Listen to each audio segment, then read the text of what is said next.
Hi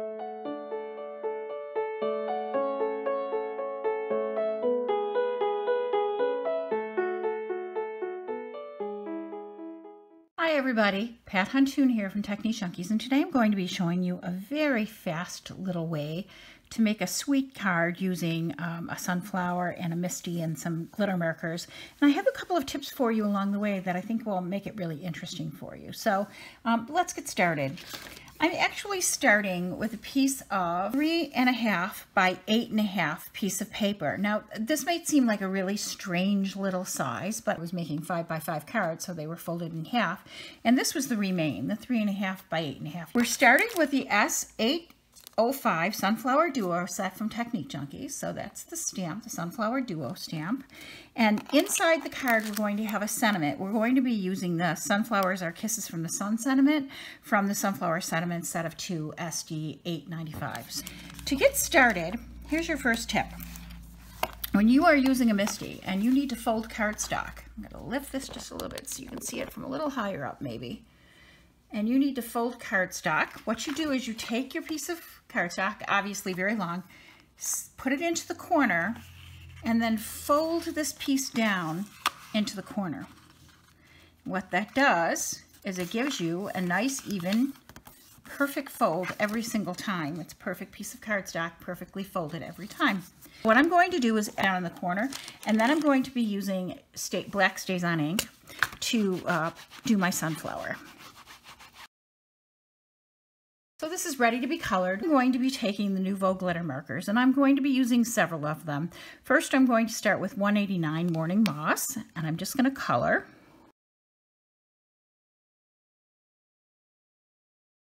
So I'm going to work in several small areas, and then I'm going to add a second color. This is the green from the Northern Lights set. So I'm going to just hit a little green in there, kind of blend that green in just a little bit, just so I can get a little two-tone look here and it's not so flat. And then I'm going to continue on doing the same thing with the Morning Moss and the brighter green.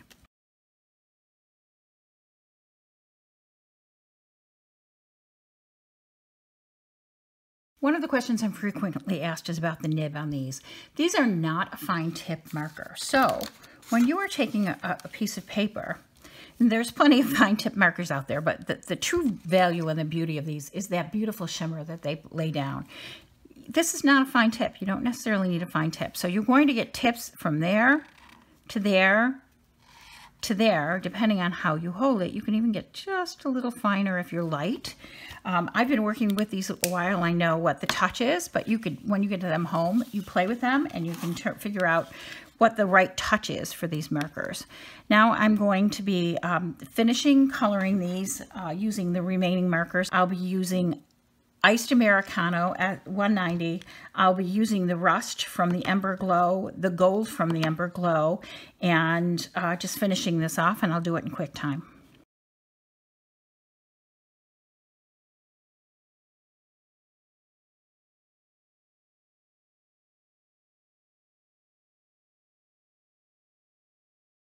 I'm going to say a couple things as a stamp manufacturer.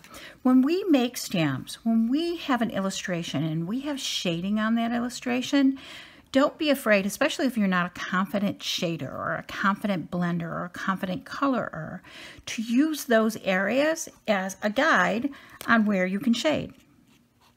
They're obviously meant to be darker parts of the stamp. There's nothing wrong with just following along those lines. That's what they're there for. And, you know, as you get more confident, you can add different kinds of shading, but it's meant to use them as guides to shading.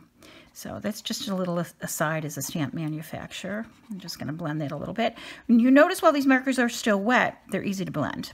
As they dry up, as they dry on the paper, and they do dry rather fast, they have a tendency to be a little harder to blend. You have to layer more than blend. So, but you see right there, I can just blend that real easily.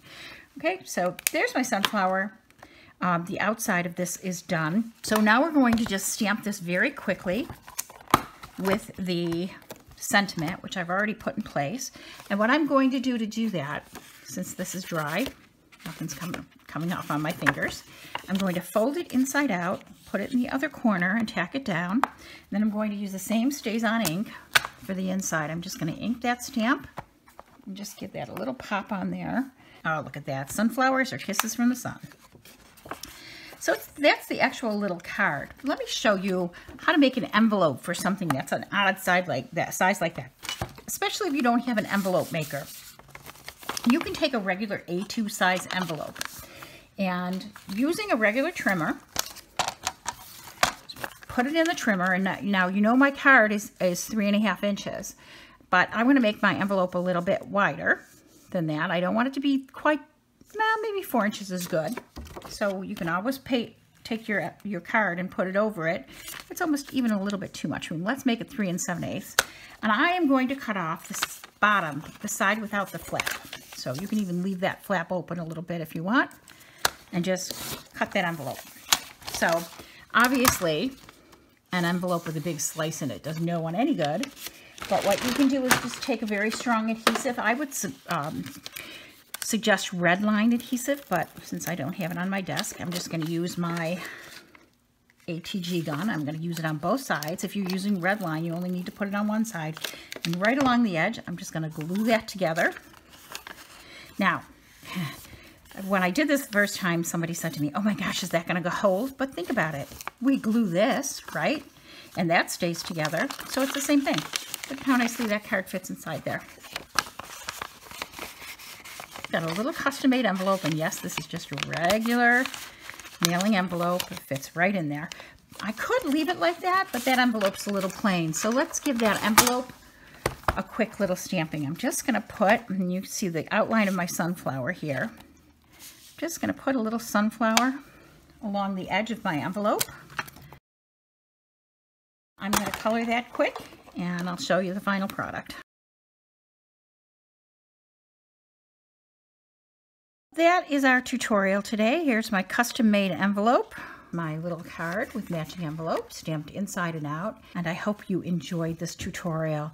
This quick and easy little card was brought to you by Technique Junkies. If you liked this video, please give us a thumbs up and subscribe to us on YouTube for further rubber stamping tutorials. Thanks for watching today. I'll see you next time.